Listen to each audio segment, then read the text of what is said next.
ये किताब आपके हाथ में पढ़ते पढ़ते जितनी पुरानी होती जाएगी उतने आप नए होते जाएंगे।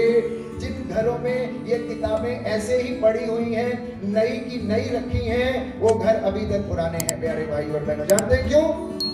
जानते हैं क्यों? क्योंकि जो प्रभु का वचन नहीं जानता वो प्रभु को नहीं जानता। The ignorance of the word of God is ignorance of Christ.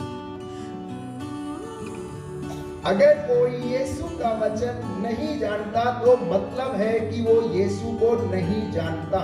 इसलिए आपके परिवार का नित्य प्रतिदिन नियम ये होना चाहिए कि ये वचन घर में अवश्य पढ़ा जाए, अवश्य पढ़ा जाए। मैंने शायद कई बार प्रवचन में आप लोगों को बताया कि मेरी मम्मी रोज सुबह शाम बाइबल पढ़ती है और घर में अंदर बैठ के पढ़ती है। तो कभी कभी मैं जब विजिट करने के लिए जाता हूँ तो मैंने उनसे एक दिन कहा, मम्मी ये क्या तुम धीरे से पढ़ती रहती हो, तुम एक काम करो कि ये वचन पूरे घर की ना चार दीवारी के अंदर घूम के पढ़ा करो, जोर जोर से पढ़ा करो, जोर जोर से पढ़ा करो। अकेले पढ़ना नहीं, इस वचन में ताकत है। क्या आप विश्वास करते हैं कि इसमें जीवन है?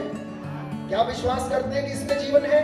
तो मैंने कहा बच्चे अपने ही घर के कमरे में जाने से डरते हैं। मम्मी मैं उस कमरे में नहीं जाता, लाइट नहीं है तो उस कमरे में जाने से डरते हैं। किसी किसी कमरे में जाने में उनको डर लगता है। तो मैं बोलता हूं उनको ये वचन पकड़ा करो और घर के चारों कोनों में घूम के पढ़ा करो और हर कमरे में जाके ये वचन बोला करो। क्योंकि शैतान को ना कोनों में छुपने की आदत है, अंधेरे में छुपने की आदत है। और जहां प्रभु का वचन है, मैंने समझा रहा था, जहां प्रभु का वचन है वहां पर वो नहीं रुक सकता है।